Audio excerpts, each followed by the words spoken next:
My driving instructor said ease into it, but she wasn't just talking about the car. Zara stepped out of the diplomatic transport and stared at the cracked asphalt parking lot with barely concealed distaste and the small building with peeling paint. That red Desert Valley driving school looked nothing like the cultural exchange facility she had imagined. And back home on Velia, everything gleamed with perfect surfaces and automated systems.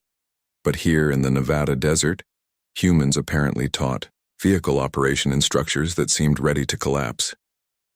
A woman emerged from the building wearing faded jeans and a tank top with her brown hair pulled into a messy ponytail, and she walked with easy confidence across the hot pavement carrying a set of metal objects that Zara recognized as primitive ignition keys. "Welcome to your first lesson, and Kelly Moore, and you must be the ambassador everyone told me about. But honestly, I treat all my students the same, so don't expect any special." Handling Zara felt her diplomatic training kick in, despite her surprise, and on Velia instructors maintained proper formality, and she had expected careful deference to her status. But this human woman looked at her with casual assessment like she was simply another student.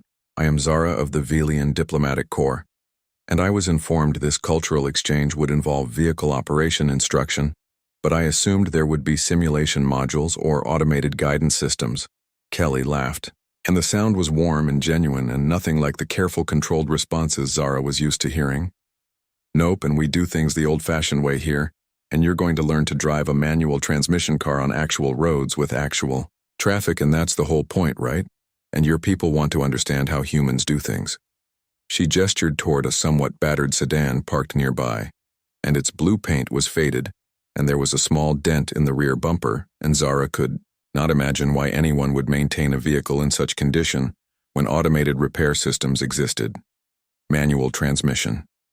And Zara repeated the words slowly. "And on Velia, all transportation is automated, and vehicles navigate themselves through optimized route calculations, and there is no need for manual operation." Kelly opened the driver's side door and slid into the seat. And then she patted the passenger side, and Zara hesitated only a moment before folding her tall frame into the unfamiliar space. "That's exactly why you're here and your treaty. People want you to understand human culture, and driving is freedom and control, and trust me, once you feel what it's like to actually command a machine with your own hands, you'll get why we still do it this way." She turned the key and the engine rumbled to life with a sound that vibrated through the entire frame, and Zara gripped the door handle as Kelly smoothly operated 3 different controls simultaneously, and her feet moved between pedals while her hand shifted a lever and her other hand turned the wheel, and they rolled forward across the parking lot. See and clutch, brake, gas, and shift and steer, and your brain coordinates everything, and it becomes automatic after a while. But you're always the one making the choices, and the car doesn't decide anything. And you do. Zara watched with fascination as Kelly demonstrated each control, and the efficiency was crude compared to Velian systems, but there was something compelling about the direct physical connection between operator and machine. But why maintain such an inefficient system? And automated vehicles would eliminate accidents and optimize traffic flow and reduce resource consumption by 17.3%. According to standard calculations, Kelly brought the car to a smooth stop and turned to face Zara with an expression that was neither condescending nor defensive, and just matter-of-fact. Because sometimes efficiency isn't the point, and sometimes humans need to feel in control of where they're going and how they get there, and we like having choices even if they're not always optimal. And besides, driving can be fun, and when was the last time you did something just because it felt good instead of because it was the correct calculated choice? The question struck Zara with unexpected force, and she could not remember the last time she had made a choice based on feeling rather than logic, and Velian society prized optimization above all else, and personal preference was considered a minor variable in decision matrices. "I do not understand the concept of prioritizing enjoyment over efficiency," and Zara admitted quietly. "And on Velia, we are trained from childhood to select optimal solutions, and emotional responses are acknowledged but not permitted to influence important decisions."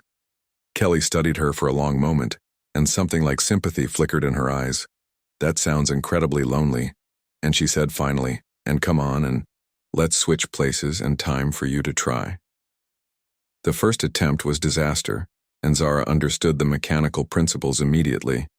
But translating knowledge into physical action proved far more difficult than any diplomatic negotiation she had ever conducted, and the car lurched and stalled repeatedly as she tried to coordinate the unfamiliar controls, and frustration built in her chest, like nothing she had experienced in years.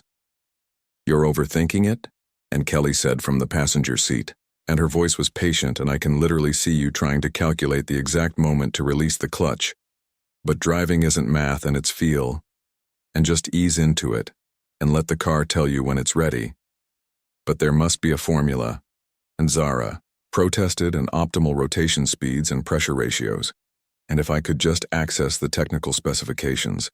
Kelly reached over and gently placed her hand over Zara's where it gripped the gear shift, and the touch was warm and her calloused fingers were gentle. "Stop calculating," and the human instructor said, "and close your eyes and feel the vibration through the pedal, and feel when the engine wants to engage, and trust yourself." Zara closed her eyes, and for the first time in longer than she could remember, she simply felt instead of analyzed, and the vibration traveled up through her leg, and she could sense the point where the mechanical components wanted to connect, and she eased her foot up and the car rolled forward smoothly. Her eyes snapped open in surprise, and they were moving, and she had done it through instinct rather than calculation. "I did it," and she breathed. "You did," and Kelly confirmed with a grin. "And now keep going and feel the road and adjust as you need to, and stop trying to predict everything and just respond."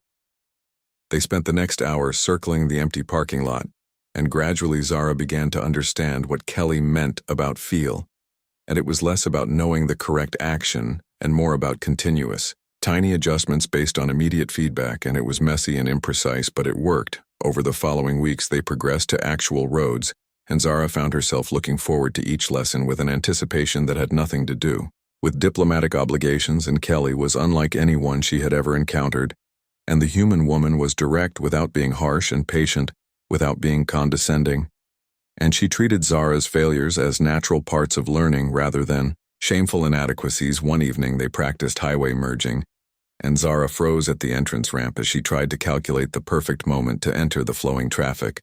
"I cannot determine the optimal entry point," and she said, and her voice tight with stress, "and the vehicles are traveling at varying speeds, and the gaps are inconsistent, and there are too many variables." Kelly leaned back in her seat and looked completely relaxed despite their precarious position. "Then stop trying to find the perfect moment, and there isn't one, and just pick a gap that looks good enough and accelerate and trust that you'll make it work." "Good enough," and Zara repeated the phrase, and on Velia, good enough is failure, and only optimal solutions are acceptable. "Yeah.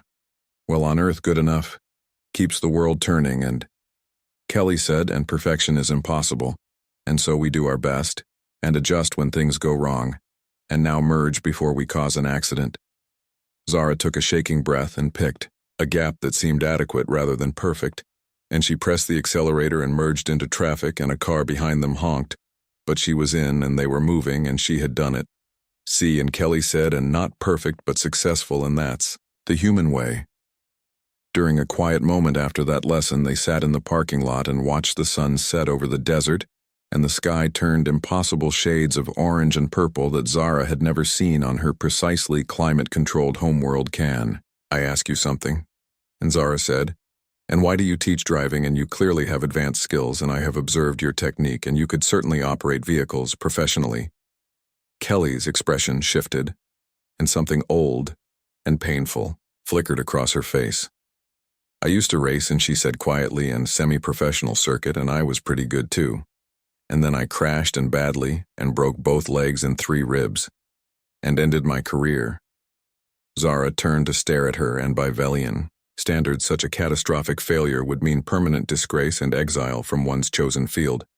"But you continued with vehicles, and you did not select a different optimal path after your failure."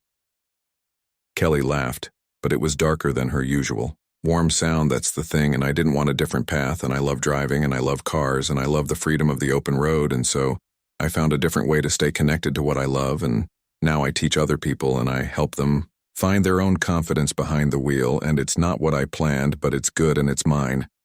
She turned to meet Zara's eyes, and her gaze was intense. "We humans fail all the time, and we fail.